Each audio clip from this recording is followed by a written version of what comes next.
Assalaamu calaykum waraxmatullaahi wabarakaatu. Kulan wacan wanaagsan daawadayaal meel kasta naga daawanaysaan kusoo dhawaada warka Samareeb TV. Qodobada warka Samareeb TV ugu doorkoran ayaa waxa kamid ah libaax baxsaday oo laba qof Hargeysa ku dhaawacay ayaa la leeyahay cidii aragtaha soo sheegto bartiisana ku celinaya midowga Afrika ku amray ciidamada AMISOM inaysan ku milmin siyaasadaha ayna dagaal gelin gudoomiyaha Al-Shabaab ee gobolka Banaadir oo si yaab leh uga hadlay dagaaladii mucaaradka iyo dowladda federaalka Soomaaliya qadar oo ergey gaar ah u soo diraysa Muqdisho damacsan qorshe cusub daawadahadan cusubtaan ugu soo biir subscribe saar gambalka fursi aad u heshid wararkii ugu dambeeyay halka aynu soo dhigno waa maalinimo Jimcaha taariikhdu ay ku beegan tahay 3 bisha Abriil 2021 kuna soo dhawaada qodobadaas iyo kuwa kala dhameystiran ayna ku bilowna dowladda Kenya ayaa shaacisay inay dib u dhigtay xiritaanka xariyaha qaxootiga ee Dadaab iyo Kaakumo ay ku jiraan qaxooti ay ka mid yihiin 100,000 oo Soomaaliya go'aankan ayay ku dhawaaqday Kenya shalay kadib markii ay kulan la yeesheen madaxweynaha Kenya Uhuru Kenyatta iyo madaxa hay'adda qaxootiga adduunka ee UNHCR Filippo Grandi. Kenya waxay sheegtay inay xariyahan xiri doonto marka la gaaro bisha 30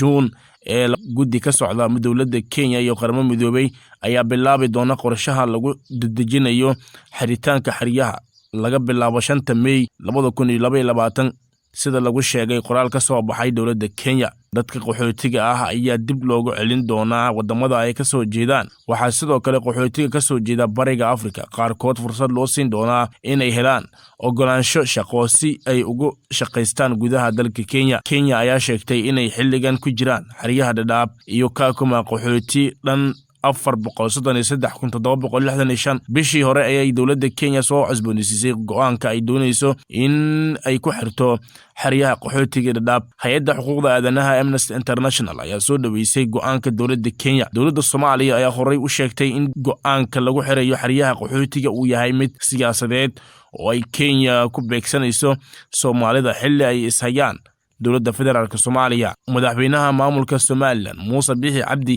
ayaa kormeer shaqo ku maray buundooyin kala duwan oo u dhaxeeya Hargeysa iyo Berbera gaar ahaan midka dooxada weyn ee Dacar Budhuuq oo dhismihiisu meel wanaagsan marayo ahaana bariijka ugu waxyeelada badan xilli roobaadka. Madaxweynaha iyo xubno wafdigiisa ka mid ah ayaa u kuurgalay habsami socodka buundada dooxada Dacar Budhuuq waxaana ay halkaas ku arkeen mas'uuliyiinta hawsha dhismaha gacanta ku haya iyo shaqaalaha oo hawl maalmeedkooda ku guda jira. Qaar ka mid ah injineerada ajaanibka ah ee dhismaha buundada gacanta ku haya oo iyaguna halkaas ka hadlay ayaa cadeeyay inay hawsha dhismaha bariijyada si habsami leh ugu socoto dadaal badanna ugu jiraan sidii ay u dhameystiri lahaayeen. Madaxweynaha Somaliland Muuse Biixi Cabdi ayaa kormeer iyo indheendeen ku sameeyay dhismaha buundada weyn ee dooxada Dacar Budhuuq kadib waxa uu ammaan iyo bogaadin u jeediyay madaxda iyo shaqaalaha kala duwan ee gacanta ku haya bariijyada iyo guud ahaanba wadada weyn ee Berbera Karadha isaga oo guul weyn ku tilmaamay in wadadii Berbera Karadha iyo dhismihii buundooyinka isu socodka shacabka muhiimka u ahaaba heer wanaagsan marayaan. Ciidamada booliiska Somaliland oo baadigoobaya mid ka mid ah libaaxyadii waran cadde oo baxsaday. Taliyaha ciidanka booliiska Somaliland Sareeyo Guuto Maxamed Saqadhi Dabagaale ayaa warbaahinta qaranka u sheegay in xalay uu baxsaday mid ka mid ah libaaxyada Cali Maxamed waran cadde oo ku haystay magaalada Hargeysa. Taliyuhu waxa uu sheegay in ciidanka booliiska ay wadaan howlgalo ballaaran oo ay ku raadinayaan libaaxyadaas baxsaday. Taliyaha ciidanka booliiska Somaliland waxa uu dadweynaha u soo jeediyay in cidii aragta libaaxyadaas ay ku soo wargeliyaan ciidamada booliiska.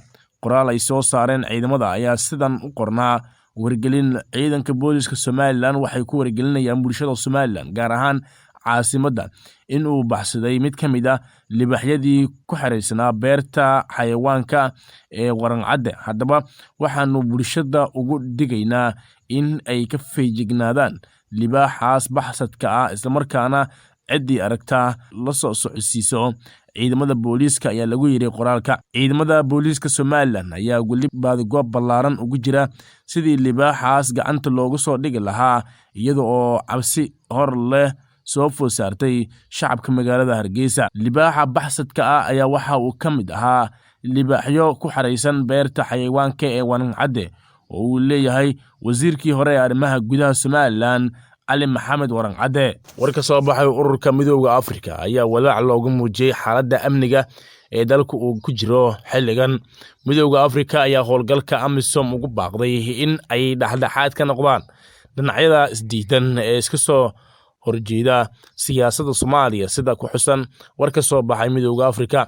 Warka ka soo baxay Midowga Afrika ayaa sidoo kale lagu soo dhaweeyay hadalkii ka soo yeeray madaxweynaha waqtigiisa dhamaaday Maxamed Cabdullaahi Farmaajo ka oo ahaa in uu maalinta Sabtiga ah oo beri ah hortegayo xildhibaanada golaha shacabka, iyadoo sidoo kale lagu wado in xildhibaanada ay ka laabtaan muddo kordhin ay u sameeyeen hay'adaha dowladda si dib loogu soo noqdo heshiiskii 17 Sebtembar. Gudoomiyaha ururka Al-Shabaab ugu magacaaban gobolka Banaadir oo la yiraahdo Muuse Cabdi Caraale ayaa markii ugu horeysay ka hadlay xiisadda colaadeed ee ka taagan madaxda waqtiga ka dhamaaday ee dowladda federaalka iyo xubnaha mucaaradka ah kuwaasoo ciidamo kala taabacsan ay dhawaan ku dagaalameen gudaha magaalada Muqdisho. Muuse Cabdi oo wareysi siiyay warbaahinta kooxda ayaa eedeynta ugu weyn ee wixii dhacay dusha ka saaray madaxweyne Farmaajo, isagoo sheegay in wixii kala dhaxeeyay ragga kale ee ka soo horjeeda uu kaligiis la cararay, balse waxa uu wax laga xumaado ku tilmaamay in shacabka laga barkiciyo guryahooda xilligan kuleelka ah. Sidoo kale sarkaalkan ka tirsan Al-Shabaab waxa uu qabaa in labada dhinac ee ku hardamaya Muqdisho uusan midkood wax maslaxa ah u haynin bulshada ku nool magaaladan, isagoo sheegay in garab kasta uu wato danihiisa u gaarka ah. Mar wax laga weydiiyay suurtagalnimada inay heshiis dhinacyada isku khilaafsan doorashada Soomaaliya maadaama Farmaajo Sabtiga hortegayo baarlamaanka federaalka, waxa uu yiri uma muuqato inay heshiin doonaan sababtoo ah Farmaajo waxa uu u urursanayaa ciidamo uu ka keensanayo Galgaduud, Gedo, Baay iyo Hiiraan. Waxa uu ciidamadaas u soo urursanayaa waa inuu ku dagaalamo mucaaradkuna waa fahamsan yahay oo waxay diyaarinayaan qorshayaal hor leh, waxayna u diyaar garoobayaan dagaal. Farmaajona mujaamalo ayuu ku wadaa, hanu maleynina inay heshiin doonaan. Wuxuu intaasi ku sii daray dadka reer Muqdisho waa ilbax, ma ahan dad la dhayalsan karo. Waxaan leeyahay reer Muqdisho ayaan la niyad jabin, dadka doonaya inay soo celiyaan sharaftiina waa taqaanaan. Sidoo kale sarkaalkan ka tirsan Al-Shabaab waxa uu sheegay in beesha caalamka aysan si daacad ah u kala dhexgeli doonin labada dhinac, balse ay hadda burburka ay wajahayaan ciidankii ay dhiseen ee qarashka badani uga baxay. Mar wax laga weydiiyay baaqida ka soo baxay beesha caalamka waxa uu yiri qoladaas markoodii hore waxa ay dhaqaale xoog leh geliyeen AMISOM markii ay guuldareysteen oo ay wax ka qaban waayeen weeraradayna waxay u wacdeen oo dhaqaale xoog leh mar kale geliyeen dhismaha ciidamada Soomaalida. Marka hadda shisheeyuhu kama murugsana inay Soomaalidu isdisho waxa uu murug ku hayaa beertii ay tabcayeen ee juhdiga badan ay ku bixiyeen inay hadda si burburayso oo ciidankii ay tabceen ay beelahooda kala raacayaan.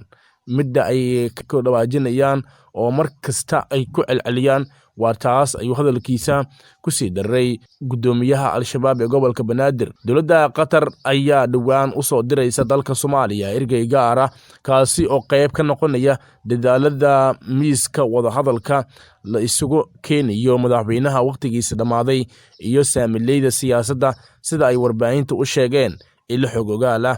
Sida aan ku soo xignay ilo diblomaasiyadeed, ergeyga cusub ee qaramada midoobay Qatar u soo diraysa Soomaaliya ayaa lagu magacaabay Dr. Mutlaq bin Majed Al-Qahtani, waana ninkii hogaaminayay wadahadaladii uu Mareykanka la galay Taliban. Ergeyga cusub oo la soo magacaabayo bilowga toddobaadkan cusub ayaa waxa uu kulamo kala duwan la qaadan doonaa dhammaan qaybaha kala duwan ee isku haya siyaasadda Soomaaliya iyo wakiilada beesha caalamka. Qatar oo inta badan lagu eedeeyo inay xiriir hoose la leedahay madaxda waqtigeeda dhamaaday ee dowladda federaalka ayaa waxaa la fahamsan yahay inay tallaabadan ku muujinayso inay dhexdhexaad ugu tahay xiisadda dalka. dadka falanqeeya siyaasadda ayaa rumaysan in tallaabada Qatar ay qaaday ay ka dhigan tahay inay hagaajiso sumcaddeeda Soomaaliya, ayna rumaysan tahay in maalmihii farmaajo ee xukunka Soomaaliya ay gebagaba yihiin si ay ula macaamisho cid kasta oo xukunka ka beddesha. Toddobaadkii hore bay ahayd markii wasaaradda arrimaha dibadda ee Qatar qoraal ku beenisay eedeymo la xiriiray inay lacago boorso lagu qaado soo marsiiso taliyaha nabad sugidda Fahad Yaasiin. Qoraalkaas ayaa waxay Qatar ku sheegtay inay jirto lacag dhan 20 milyan oo sanadkii tagay ay ku taageertay miisaaniyadda dowladda, waxayna hoosta ka xariiqday inaysan jirin lacag madow oo ay geliso Soomaaliya. intaas aynu ku soo afmeerina warkii aad kala socoteen Samareeb TV. inta warkan warna kulmi doono waxaan idinkaga tegaynaa sidaa iyo nabadgelyo.